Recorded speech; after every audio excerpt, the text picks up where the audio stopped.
everyone, and welcome to FooBar. In this episode, I'm going to show you how I created my blog totally serverless using Hugo and Netlify. If you're interested in watching more content about serverless, cloud computing, or software engineer practice in general, subscribe to my channel in the red button below. I post a video every Tuesday, so let's get started.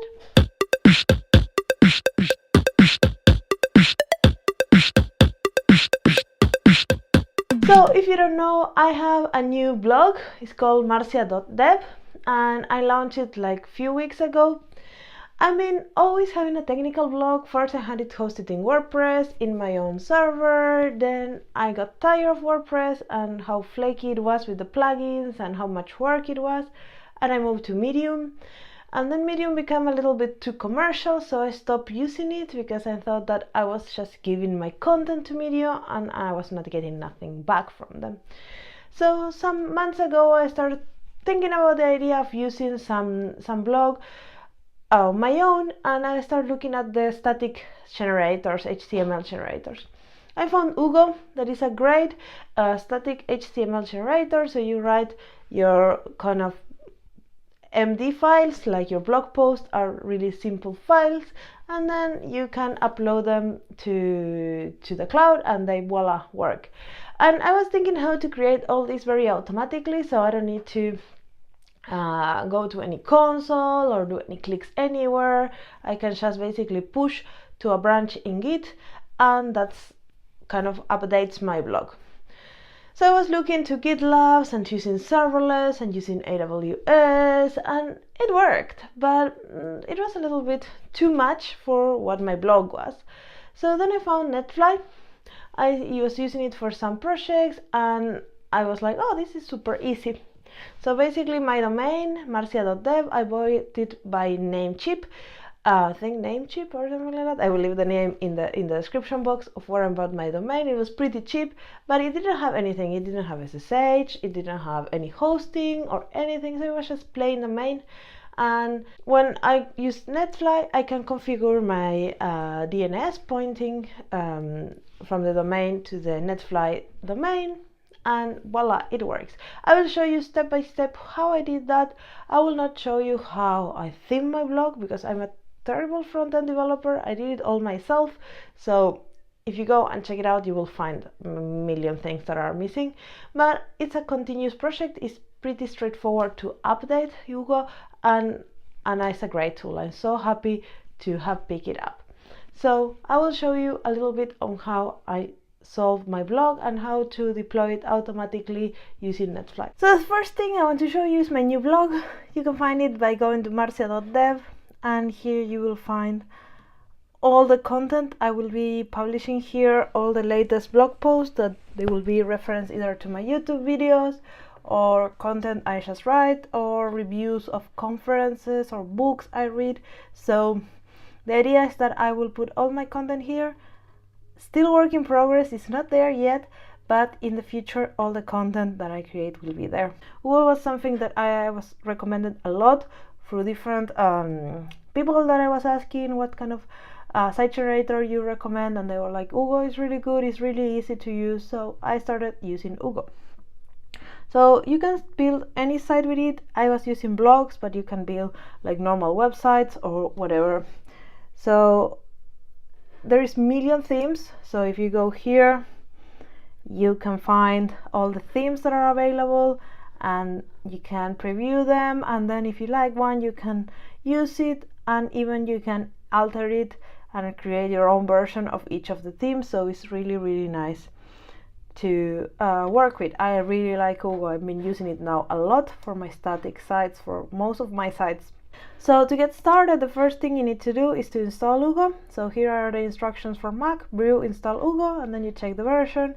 If you're running Windows, just go and check the install page for Windows and Linux and everything. So now we can go to our terminal and get started with Hugo. Let's create a new site.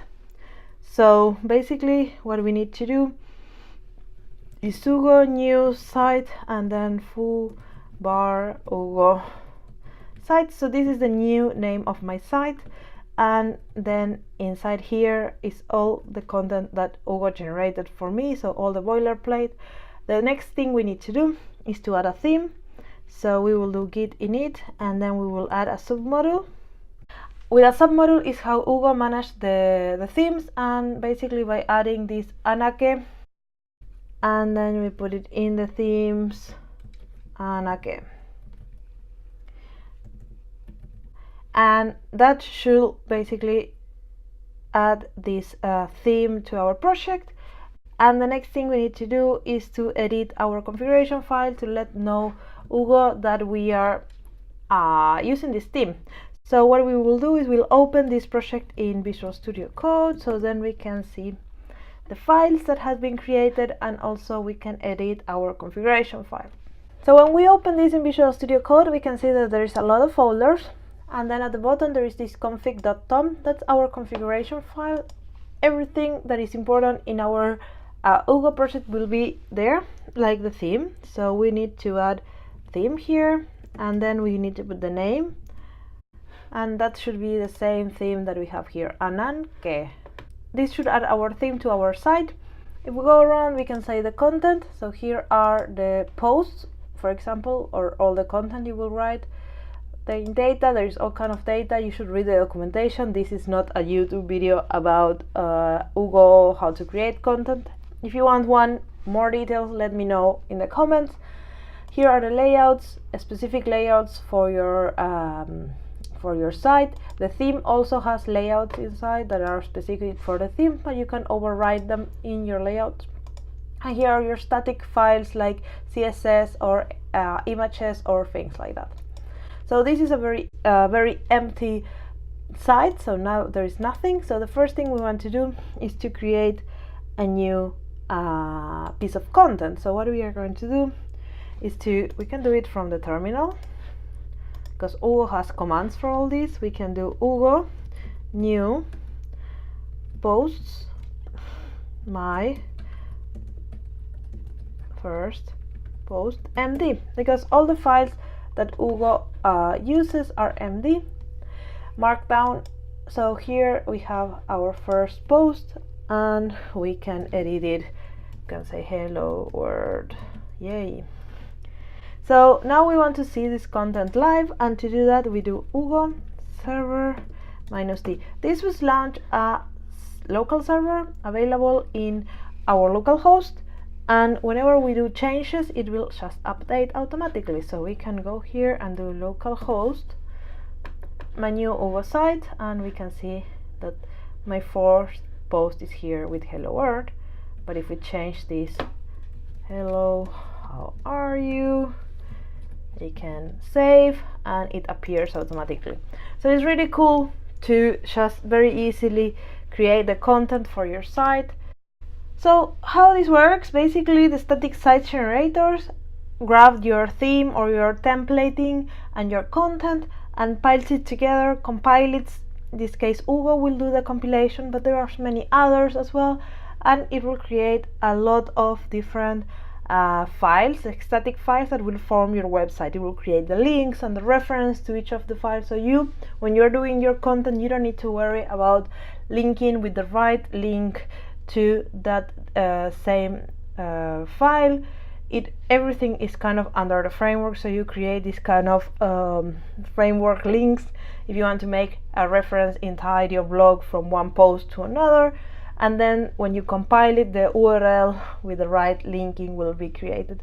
So it's really easy to create blogs and to create any kind of website by using this static site generator. We can see this in action. So if we run Hugo, just the command Hugo, what this does is it will compile the whole site for us. So we can see that we have 7 pages in English, and then 3 static files and 1 sitemap, and everything is put in the public folder. So this is the folder with all the static files, so we can open this in the browser and we will be able to see things. And here you can find our index HTML, that is basically all the layouts put together and the content put together. you can find the different categories. We don't have any, so you will see just there the index, the images. If there is tags, it will create all the categories for the tags as well. So it's really good, really easy and really fast. So then basically this public folder you can put wherever you're hosting, and you have a site working. So after I started working with Hugo, then I decided that I want to use this with AWS because that was the thing I knew. So basically what I was doing, and I did almost all of it, I was able to write the markdown in my computer, then push the changes to GitLab because I was using GitLab for my repositories, and then I created a GitLab pipeline that will compile all the Hugo static files, and it will generate the public folder, and then I will put that public folder in an S3 bucket. I did that, and when I was almost about to go live with my blog, I found Netlify. But basically I was working in my page for the Serverless Days Helsinki that we are hosting this week as well, and I was like, okay, let's do this, and where we host it, and our main organization of Serverless Days told me that they're using Netlify.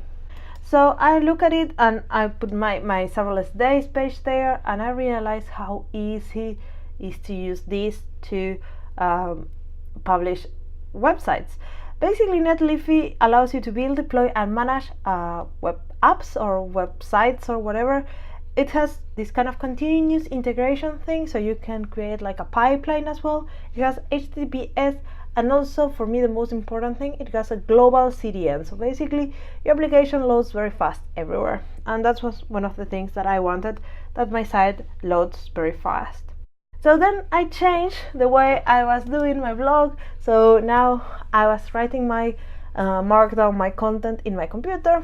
I was pushing the changes to GitLab as before, but now I didn't have a pipeline in GitLab, but I have a Netlify configured in a way that those files were, when a new change come there, then it will generate the static files from Hugo, and then Netlify will put them in a global CDN. Let's see how that goes. So the first thing I will do is I will create a new GitHub project in this case, because I think we can use GitHub. Let's commit all the changes that we have here. But it's important to add to Git ignore the whatever is in the public, because we don't want that. And then we can add the remote and push that. So now we should have a project here, and then we can go to Netlify and create a new site. We can see it from where. I will select GitHub. So here is my new project. I'm the owner, master, and then the build command is Hugo, and the directory is public. So this comes automatically if you're using a static site generator. So this is really easy. Then you just click deploy site, and it takes a while, and we wait for a second while it's deploying. Then when the site is completed the deploy, you can set up your custom domain if you have some unsecured with HTTPS. We are not going to do this in this video. I did it for my blog. It took me like 2 seconds. I bought my domain from Namecheap or something like that, so it was really good. And here is our site. Oh, we don't have content. So if we load our page, it's empty. So one thing I forgot to mention and do is that you need to change this draft from my first post to false, and then we need to commit these changes. But this is good because then I can show you how it will all update by me just pushing. So I changed this draft from true to false. So there it is, and I will do git push origin master. I will just push this to my remote, and by doing this then my site will update automatically. We can go to deploys, and we can see that we have one deploy that is building, that is just triggered with the comment not a draft, and we can wait for it to finish. It's processing. If you open it, you can see that the site is live, and you can preview the deploy, and now my content is here. So It was an error that I did, but it turned out good because now you can see how easy it is to update the content. This was the video for today. I hope you like it.